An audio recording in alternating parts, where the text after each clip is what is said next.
बड़ी खुशी है आप लोग तो यहाँ आए एंड मेरे साथ शेयर किया आप लोगों ने ये विजुअल्स जो भी देखा आपने।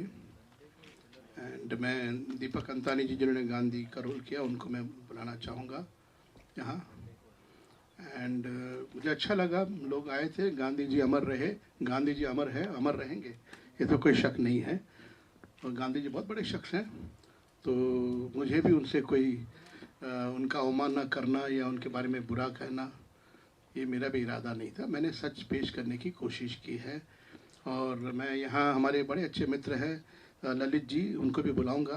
उन्होंने बड़ा सहयोग दिया, साथ दिया इस फिल्म में और इनकरेज किया कि ऐसे सच बात लोगों से कहना चाहिए।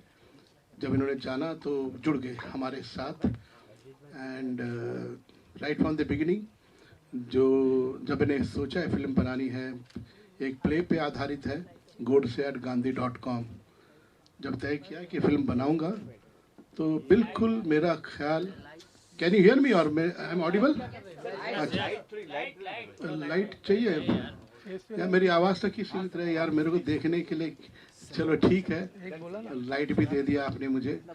हाँ, तो मैं ये कह रहा था कि सबसे पहले the moment I decided that I will make the film, ये तय कर लिया था कि मैं गांधी जी और गोडसे जी दोनों के साथ इंसाफ करूंगा और बिल्कुल without being partial two anybody, किसी का साथ नहीं, दोनों की बात को रखूंगा।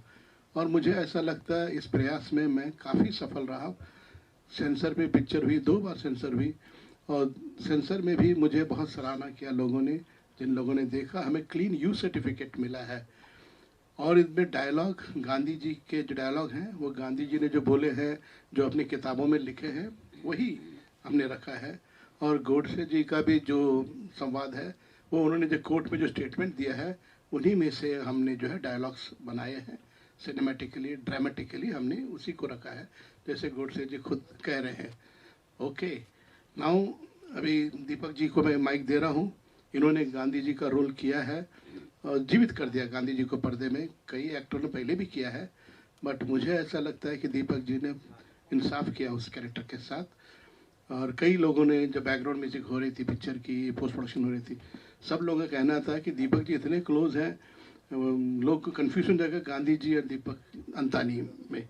ओके, एंड उसको माइक दे रहा हूँ। किसी को कुछ पूछना है? एक सेकंड, दीपक जी आप क्या कहना चाहते हैं बता दीजिए, then they can question and we will answer them.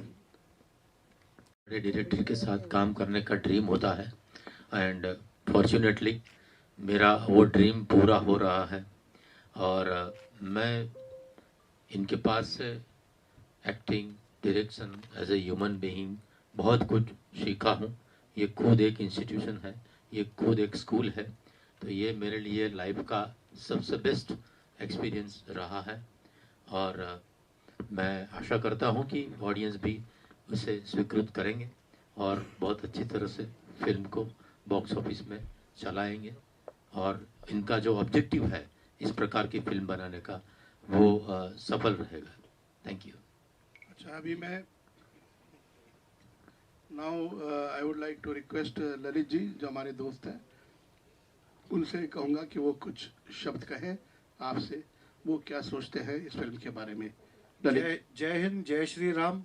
मैं उस परिवार से बिलोंग करता हूं जो सीन में दिखाया गया था कि पाकिस्तानियों ने हमारे हिंदुओं को खदेड़ के निकाला, तो मैं उस परिवार का पीड़ित व्यक्ति हूं और गोडसे जी का बहुत बड़ा समर्थक हूं। गांधी जी का विरोधक नहीं हूं, पर गोडसे जी का समर्थक हूं, क्योंकि 70 साल तक उनकी आवाज़ दबाई गई। तो इस मर्द के बच्चे ने जब ये पिक्चर के ऐलान किया तो मैंने कहा कि सर, तन मन और धन से हम आपके साथ में हैं। गोडसे की सच्चाई, हिंदुत्व की सच्चाई लोगों के सामने रखिए, उसका निर्णय, जजमेंट लोगों को लेने दीजिए। हम जज नहीं है, जज 130 करोड़ जनता है। तो बस इसके लिए इनके साथ में जुड़ा हूँ। थैंक यू ललित जी, और वही प्रयास हमने किया है। कुमार संतोषी मुर्दाबाद, मुर्दाबाद। गांधी जी अमर रहे, गांधी जी अमर रहे, गांधी जी अमर रहे, गांधी जी अमर रहे। अरे गांधी अमर ही है, गांधी जी, संतोषी मुर्दाबाद, मुर्दाबाद। अरे गांधी अमर ही है, तुम्हारे मुर्दाबाद बोलने से थोड़ी कुछ होगा। गांधी जी अमर रहे, फिल्म नहीं चलेगी। अरे सब चलेगी, तुम लोगों की नहीं चलेगी। अरे अरे तुम लौंडे चार सेकंड एक बात सेकंड देखो शांति एक रखिए। मुर्दाबाद हाँ जी, मैं मुर्दाबाद। गांधी जी अमर रहे। हम भी कहते हैं।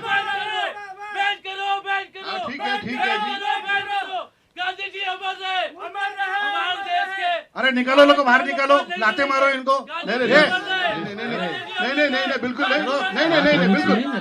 प्लीज प्लीज शांत रहिए। प्लीज शांत हो जाइए, बोल दिया। बैठ करो। प्लीज जरा शांत हो शांति रखिए जाइए। प्लीज। राजकुमार संतोषी की दादागिरी नहीं चलेगी। हाँ साहब, मेरी नहीं चलेगी, आप अरे दादागिरी दिखाएंगे आप तुमको। ठीक है, ओके। दादागिरी दिखाई कहाँ अब तक? देखिए, मैं हिंदू बहुत सहनशील होता है भैया।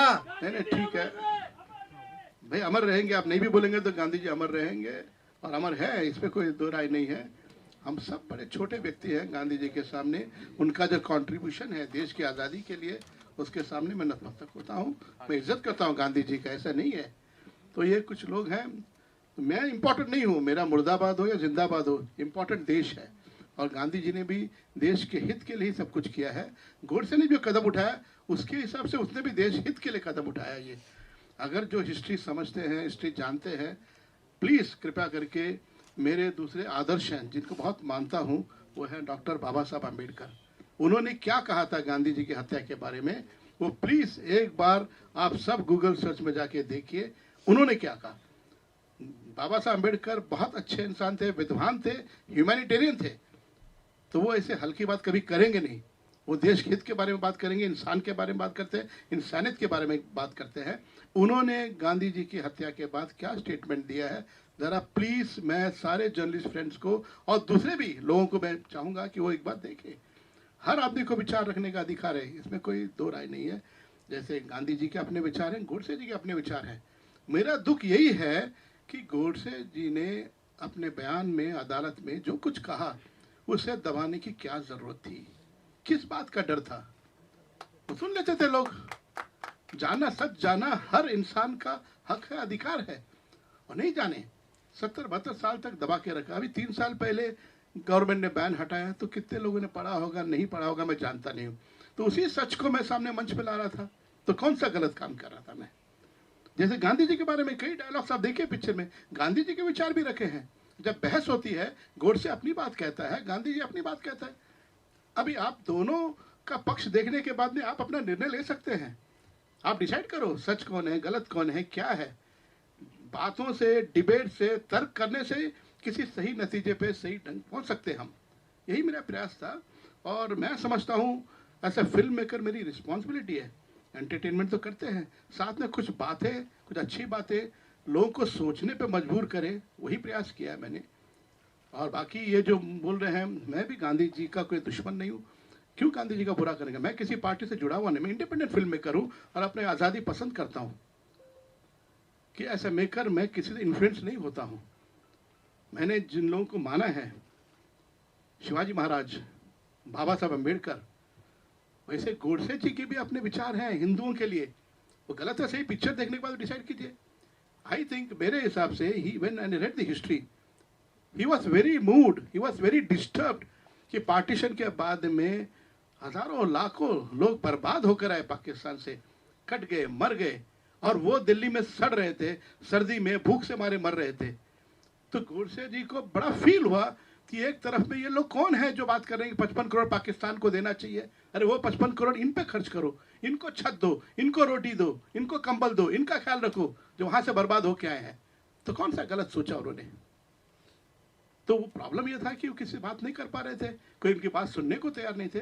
तो जो भी है, ये फिल्म में मैंने दोनों पक्ष रखे हैं। अभी आप देख लीजिए और देखने के बाद में अपना डिसीजन लीजिए। अभी आपको किसी से मेरे से कुछ सवाल करना है तो मैं खड़ा हूँ। मुर्दाबाद बोलेंगे तब भी मैं खड़ा रहूँगा, जाऊँगा नहीं। तो आप लोग जो ठीक लगे पूछ सकते हैं, कोई भी सवाल मेरे से पूछ सकते हैं, दीपक जी से पूछ सकते हैं, ललित जी से पूछ सकते हैं। चिन्मय मांडलेकर भी आने वाले थे लेकिन वो पुणे में फंस गए हैं, किसी शूटिंग में रह गए हैं। खैर वो कभी भी आ जाएंगे। व्हेनेवर नेक्स्ट पिक्चर देखने के बाद में मैं चाहूँगा एक और इसी तरह से प्रेस कॉन्फ्रेंस हो, तब बात करने में मजा आएगा। आपने पिक्चर देख ली होगी तो उस वक्त आपको जो भी शिकायत है, आपको लगता है कि मैंने किसी एक पार्टी का साइड ले लिया, गांधी जी का साइड लिया, गोडसे जी का साइड लिया, किसी के साथ गलत किया है, अगर आपके बातों से मुझे लगा कि नहीं आप सही हैं, तो मैं दिल से आप सबके सामने माफ़ी मांगूंगा। मैं कतरा हूँ, गलती नहीं करूँगा। मैं गलती मतलब मैं इंसान हूँ, गलती मुझसे भी हो सकती है। मैं बेशक मैं मान लूँगा गलती, अपने माफ़ी मांगूंगा आप लोगों से। अब मेरा मानना ये भी है, गांधी जी बहुत महान व्यक्ति हैं, लेकिन इंसान वो भी हैं। गोडसे जी भी इंसान है। मैंने पहले ही सोचा था कि भाई गांधी जी भगवान नहीं तो इंसान है, गोडसे भी शैतान नहीं है, वो भी इंसान है। और दोनों ने अपने अपनी बातों के हिसाब से, अपने विचार के हिसाब से जो सही लगा वो किया, जो सही लगा वो कहा। अब आप मुझसे जो भी सवाल है पूछ सकते हैं। सॉरी मुझे सुनाई नहीं दे रहा ठीक से, प्लीज कोई माइक दे वहाँ पे। आपने बहुत सालों से फिल्में बनाई हैं, क्या आपको सब्जेक्ट क्यों अभी याद है? क्या लगता है कि कांग्रेस गवर्नमेंट थी तो आपको उस तरह का लीवरेज नहीं मिलता या फिल्म रिलीज में प्रॉब्लम होती, इस वजह से आपने ये सही मौका चुना नरेंद्र मोदी की गवर्नमेंट? कि मैं ऐसा मौका चुन के नहीं, मैं जब भी अब मेरा करियर आप देखिए ना, ग्राफ घायल एक्शन पिक्चर बनाई थी। अगर मेरे जगह कोई और डायरेक्टर होता 10 एक्शन पिक्चर बना देता, सीक्वल बनाता, आया घायल फिर आया घायल, छोड़ेगा नहीं घायल। लेकिन मैंने उसके बाद भी दामिनी बनाई, कोर्ट रूम ड्रामा फिल्म बनाई, क्योंकि एक घटना मैंने सुनी, एक लड़की, एक नौकरानी लड़की का बलात्कार हो जाता है और घर की बहू उसके लिए लड़ती है। मुझे इंस्पायर किया, मैंने कहा यार ये बात कहनी चाहिए।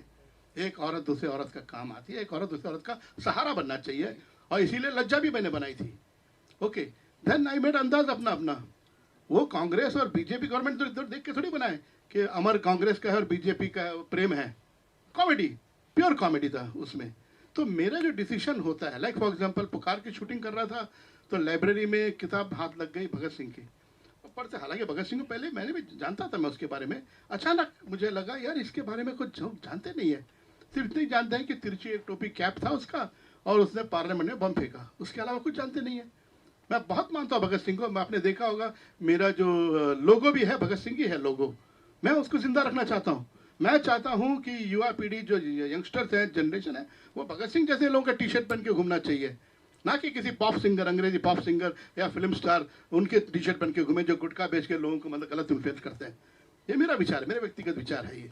तो उसी तरह से एक जो हम फिल्म का राइटिंग कर रहे थे असगर साहब और मैं, तो उन्होंने ये प्ले का जिक्र किया। वो प्ले पढ़ते हुए मुझे लगा यार ये गोडसे जी के साथ बड़ा नाइंसाफी हुआ है। नोबडी नोज इस आर्ग्यूमेंट, क्यों, किस लिए? तो इसी बीच में लोगों ने अलग अलग बातें करना शुरू कर दिया कि इसे हिंदू टेररिस्ट, वो जानते हैं टेररिस्ट का मतलब क्या है, और गोडसे जी के ऊपर कितने अपराध लगे हुए, किस किस को उसने मारा, या कितने घर जलाए, कितने दुकान तोड़े उसने, मैं ये जानना चाहता हूँ। और गोडसे जी के घटना की हत्या के बाद में पूना में, सतारा में, कई जगह पे, बॉम्बे में भी कई लोगों के घर जलाए गए, कई लोगों के घर तोड़ फोड़ किया गया। वो कौन लोग थे, उन पे कितने लोगों पे चार्जशीट हुआ, कितने लोगों को सजा मिली? गोडसे जी ने जो किया, अदालत ने फैसला किया, उनको फांसी हो गई। उन लोगों का क्या, मासूम इनोसेंट लोगों को उन लोगों ने मारा। वो क्राउड, वो क्या था, वो मॉब कौन थे? वो मॉब क्यों उन लोगों पे जुल्म किया? कसूर गोडसे ने किया। अगर उनको लगता है गोडसे ने अपने आप को सरेंडर किया, he was ready to face, वो भागना नहीं चाहते थे वहां से, क्योंकि उनका कॉन्शियस क्लियर था। जो भी किया, सही किया गलत किया, वो तो लोगों पे छोड़ दिया मैंने, लेकिन उनका कॉन्शियस क्लियर था। He was ready to face the consequences. अंजाम से डरते नहीं थे। बम फेंक के भागने वाला आदमी नहीं था गोडसे जी, वो सामना करना चाहता था और वो अपनी वजह बताना चाहता था। और आज इतने सालों के बाद में जिस तरह से गांधी जी के फॉलोअर्स हैं, उसी तरह से मैं देख रहा हूँ गोडसे जी के लिए भी सहानुभूति है, उसके लिए भी लोग आवाज उठा रहे हैं। तो दैट इज व्हाट मेरी कोशिश ये थी। सॉरी, आपका जवाब ये था कि मैंने कोई वक्त दे के, पार्टी दे के ये नहीं किया मैंने फिल्म। राज जी, दो तीन चीजें हैं जो एक ही सवाल से जुड़ी हैं। एक तो पता चला कि आप पे कुछ हमला हुआ, जो चेहरे पे आपके चोट के कुछ निशान दिख रहे हैं। हाँ जी। वो कौन लोग थे, और ये जो अभी आए थे ये कौन लोग थे? मतलब ऊपर से साथ में ये भी खबर है कि भोपाल वगैरह में भी फिल्म को ना रिलीज होने के लिए ये किया जा रहा है, उसको बैन करने की मांग की जा रही है। जैसे औरंगजेब करता था ना, वैसे अभी पठान कर रहा है, लेकिन एक कट्टर हिंदू इनके साथ में खड़ा है, कुछ भी नहीं होने देगा। ये मेरी जबान है। पठान बहुत ताकत लगा रहा है कि इनकी पिक्चर रिलीज ना हो, थिएटर्स ना मिले। जो पहले औरंगजेब कर रहा था अभी वो पठान कर रहा है, लेकिन कट्टर हिंदू इनके साथ में खड़ा है। ये मेरा वादा है, पिक्चर भी रिलीज होगी, हिंदू भी देखेंगे, मुसलमान भी देखेंगे। ये पठान डिवाइड करने को देख रहे हैं। हमारा देश 130 करोड़ का देश एक साथ है। हम साथ में पिक्चर को सर आंखों पर उठाएंगे। पठान कहाँ होगी, ये पिक्चर कहाँ होगी, 27 तारीख को हम बात करेंगे। राज जी, क्या आपका भी जवाब यही है? मेरा ये कहना है, ये ललित जी में काफ़ी जोश है, क्योंकि इनका एक इतिहास है, इनके परिवार के साथ जो हुआ, मैं इनका समझ सकता हूँ इनकी बातों को। मैं इनसे कहूँगा कि जो लोग अभी नारे लगा रहे थे गांधी जी के फॉलोअर्स होंगे, बोल रहे हैं गांधी जी के फॉलोअर हैं, उसी तरह से भोपाल में भी जो पुतले जलाए गए और कई धमकियाँ आई, मुझे भी धमकियाँ मिली एंड फिल्म के लिए भी उन लोगों ने धमकी दी कि जिस थिएटर में फिल्म लगेगी उधर आग लगा देंगे, मार देंगे, लाठी लेके आग लेके सड़क पे उतर आए। अब मैं ये पूछना चाहता हूँ, जानना चाहता हूँ, अगर सचमुच वो गांधी जी के फॉलोअर होते, गांधी जी के आदर्श अहिंसा, सच्चाई एंड शांति पे विश्वास करते हो, तो क्या ये रास्ता अपनाते कि हम थिएटर को जला देंगे, पुतला जला देंगे, राज जी को मार देंगे, राज जी मुर्दाबाद करते जाएंगे? यकीनन ये गांधी जी को समझते नहीं है, न ये गांधी जी के फॉलोअर हैं। इनसे ज़्यादा गांधी जी को मैं पढ़ चुका हूँ। मैंने 2 फिल्म बनाई है, दामिनी एंड घातक। दोनों फिल्म गांधी जी के कथन पे बेस करके बनाई थी मैंने। गांधी जी का कथन था, दुनिया की हर अदालत से बड़ी एक अदालत है, वो है इंसान का अपना ज़मीर, ज़मीर से बढ़कर कोई अदालत नहीं। उसी पे बेस करके मैंने दामिनी फिल्म बनाई। घातक भी उसी तरह से, if I have to choose one between violence and cowardice, I will choose violence. I will stand proud with broken limbs and bandaged head, then crawl on the ground hale and healthy. ये सब गांधी जी का coat है कि what to से, बुज़दिली और अहिंसा में बहुत फर्क है। कई लोग अपनी बुज़दिली अहिंसा के आड़ में छुपाते हैं। गांधी जी का अपना एक कैरेक्टर था, उनका एक क्लैरिटी थी, उसमें कोई दो शक नहीं, दो राय नहीं। तो मैं इनको ज़्यादा तवज्जो देता नहीं हूँ। For example, Gandhi ji fearless थे, बिल्कुल डरते नहीं थे, तभी तो इतने बड़े साम्राज्य के सामने खड़े हो गए। उसी तरह से गोडसे भी निडर है, फियरलेस। उस वक्त जैसे फादर ऑफ द नेशन बोलते हैं गांधी जी, उन पे गोली चलाने की हिम्मत रखना और अपने आप को कानून के हवाले कर देना बहुत बड़े कलेजा चाहिए। उन अंजाम से वाकिफ थे वो, उसके बावजूद भी, क्योंकि वो एक बिलीफ था उनका, एक विश्वास था, उनके अपने जो फिलोसफी थी, उनकी अपनी आइडियोलॉजी थी, मुझे पूरा यकीन है लोगों पर, आवाम पर, वो फाइनली सच का साथ देंगे। जैसे गीता में भी कृष्ण जी ने कहा है, कर्मण्येवाधिकारस्ते मा फलेषु कदाचन। तो जो होगा, अच्छा होगा, वो उनके हाथ में है, वो देखेंगे जो सही है, वो फल मिलेगा। राजकुमार जी, अगर आपको चुनना हो गांधी और गोडसे में, हाँ जी, दिल से चुने किसे आप, गांधी को या गोडसे को? वो फिल्म देखेंगे, बिना फिल्म देखे आपको ऐसे फ्री 1000 रुपया मुझे टिकट दीजिए पहले, तो उसके बाद मैं कान में बताऊंगा आपको। Lalit ji, Lalit ji, I want to ask Deepak ji one question. Lalit ji, एक सवाल I आपसे। think एक minute. Can you stop? Let me ask Deepak ji a question. Nobody is asking him. I want to ask him a question. Deepak ji, you have done a lot of films where you have played Gandhi ji. How different was it working in Santoshi's with Mr. Santoshi, and how different is this Gandhi from the other Gandhis that you have done? आज तक जो मैंने पहले किया है वो ये scale का नहीं था, ये कैनवास का नहीं था। ये सबसे बड़ी अपॉर्चुनिटी है, सबसे बड़े डायरेक्टर है, तो वो प्रोजेक्ट के हिसाब से ये सबसे बड़ा प्रोजेक्ट है जो आज तक किया उससे। और कंटेंट के हिसाब से जो आज तक किया, वो हिस्ट्री में जो घटना घट चुकी है, जो बन चुके हैं, वही री इनेक्ट किया है। ये पहली बार ऐसा हुआ कि गांधी और गोडसे कभी मिले नहीं हैं। पहली बार कोई ऐसा सब्जेक्ट के साथ काम किया जहाँ गांधी और गोडसे मिल रहे हैं। सो दैट वे ये बहुत डिफरेंट है मेरे लिए, और बहुत ही अच्छा लगा, क्योंकि क्या है कि हम लोग सिर्फ एक दूसरे पे आक्षेप करते हैं, आरोप करते हैं, एक दूसरे को सुनते नहीं हैं, डायलॉग्स नहीं होते हैं। ये फिल्म में पहली बार ऐसा है कि 2 आइडियोलॉजी के बीच में डायलॉग्स हो रहे हैं, संवाद हो रहे हैं, एक दूसरे की बात सुनेंगे तो ही समस्या का हल निकलेगा। तो ये बहुत अच्छी बात है, बहुत सुलझी हुई फिल्म है, और बहुत ही ऑनेस्ट प्रयत्न किया है राज जी ने। हर एक फिल्म मेकर का सोसाइटी की ओर एक कंट्रीब्यूशन देने का उसका एक जिम्मेवारी होता है, और मेरे ख्याल से राज जी ने ये जिम्मेवारी बहुत सही समय पर अदा की है, और इसको बहुत अच्छा रिस्पॉन्स मिलेगा। मैं सिर्फ एक बात ऐड करना चाहूँगा कि फिल्म मेकिंग मेरी रोजी रोटी है, इसी से मेरा घर चलता है, एवरीथिंग, और उसी हिसाब से फिल्म बनाता हूँ। लेकिन 2 फिल्म, एक लेजेंड ऑफ भगत सिंह और एक गांधी गोडसे, ये मैंने रोजी रोटी के लिए नहीं बनाई है। ये मैं एज अ डायरेक्टर इस मिट्टी का रोटी खाता हूँ, इसी मिट्टी ने मुझे बड़ा किया है। महाराष्ट्र, यहीं का रहने वाला हूँ, यहीं मेरा सब कुछ परवरिश हुई है। तो I owe something to the people, I owe something to the land, देश के लिए। तो ये दोनों फिल्में मैं सर्विस के जैसे, मेरे तरफ से एक छोटा सा कंट्रीब्यूशन करना चाहता था। इसीलिए लेजेंड ऑफ भगत सिंह बड़ा रिस्क उठाया मैंने, और गांधी गोडसे में भी बड़ा रिस्क उठाया। मैं चाहता था किसी स्टार को कास्ट कर सकता था जो चल रहे हैं। आजकल सारे फिल्म मेकिंग जो हो रही है, ये OTT में ये चलेगा, ये थिएटर में ये चलेगा। That is how the proposal is made. I try to make an honest film. इसीलिए पहले मैंने तय कर लिया था, जो गांधी का रोल करेंगे वो हम गुजराती एक्टर लेंगे, जो गोडसे जी का रोल करेंगे वो मराठी एक्टर लेंगे, और मोस्टली नए लोग लेंगे जिससे पहले नहीं आए, ताकि लोगों को गांधी जी नजर आए, गोडसे जी नजर आए, आम्बेडकर साहब नजर आए। तो लाइक दैट, तो वो प्रयत्न किया है। स्क्रीन प्ले में भी, स्टोरी टेलिंग में भी हिंदुस्तान के पर्दे पे, इंडियन सिनेमा में लोग कहते हैं, सेंसर बोर्ड ने कहा ऐसी फिल्म बनी नहीं है। वेस्ट में फिल्म बनी है कि अगर हिटलर वॉर जीत गया होता तो क्या होता दुनिया में, लेकिन इंडिया में मेरे ख्याल से अपने आप में एक नई कोशिश है। अब पहले बार ये प्रयास हो रहा है, व्हाट इफ, क्या अगर गांधी जी बच गए होते तो क्या क्या चीज़ें, क्या क्या परिवर्तन होते, और किस तरह का चीज़ें चलती, और गोडसे जी अगर मिलते तो क्या होता, गांधी जी से गोडसे इन्फ्लुएंस होता, या गोडसे से गांधी जी इन्फ्लुएंस होते, या दोनों पे क्या असर होता, दोनों की सोच में क्या बात होती।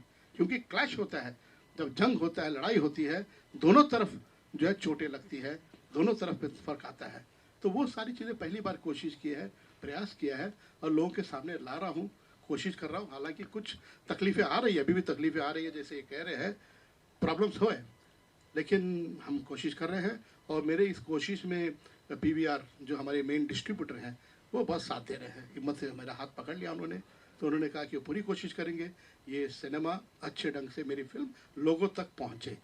तो फिर मैं लोगों से यही मैं रिक्वेस्ट करूँगा, फिल्म देखने से पहले कोई ओपिनियन मत बनाइए, please don't make an opinion. मैं सिर्फ यही इंतजार करता हूँ, फिल्म देखने के बाद में बिल्कुल नारे लगाइए, राजकुमार संतोषी मुर्दाबाद, जो लगाना है नारे लगाइए, एंड कोशिश करना है, फिजिकल कोशिश मत करना मारने वारने के लिए, क्योंकि वो गांधी जी के फेवर में भी नहीं है, वो गांधी जी के फेवर में नहीं है। Thank you sir. Lalit ji, last विचारों का युद्ध तो यूं ही चलते रहेगा दोस्तों। Let's watch it on 26। एक लास्ट क्वेश्चन ललित जी, एक लास्ट सवाल आपसे है ललित जी। ललित सर, एक मिनट लास्ट सवाल है कि आप क्या नागपुर में स्क्रीनिंग या कहीं पे कर रहे हैं, RSS मुख्यालय, या क्योंकि वो सबसे बड़ी ऑडियंस अगर आपके उससे है तो वही है। सर, RSS का इस पिक्चर से कुछ भी लेना देना नहीं, ये देश की पिक्चर है। और हम नागपुर में क्यों करेंगे, हम मुंबई में कर रहे हैं। मुंबई महाराष्ट्र की आर्थिक राजधानी है। नागपुर में हमको अगर बुलाया जाएगा तो हम जरूर जाएंगे, लेकिन कोई मुख्यालय में या कोई संस्था के यहाँ पे नहीं कर रहे हैं सर। थिएटर में लग रही है, सब थिएटर में लग रही है, पूरे इंडिया में लग रही है, विदेशों में लग रही है। थैंक यू, बहुत ही क्लैरिटी मिली आज इस प्रेस कॉन्फ्रेंस से। एक बार कुछ लोग चाहते थे मेरे साथ फोटो खिंचवाएं पोस्टर के साथ, तो मैं खड़ा हो गया, मैंने कहा चलिए खड़े हो जाइए। इमीडिएटली फोटो लेते उन्होंने कहा अच्छा तो आप गोडसे के समर्थक है, इसलिए गोडसे के साथ खड़े हो गए। अरे यार, मैं भागा इधर, तभी अच्छा आप गांधी जी के समर्थक, इसलिए गांधी जी के साथ खड़े हो गए। तो लोग ओपिनियन जो बनाते हैं वो कहीं भी ढूंढ लेते हैं। पोस्टर रखा था, मैं एक जगह खड़ा हो गया, एक जगह दूसरे पे खड़े हो गए। तो मैं इसीलिए चाहता हूँ, लोगों से अपील करता हूँ, फिल्म देखने जाएं, कोई मत बना के मत जाइए, ओपन माइंड से जाइए। Okay, thank you.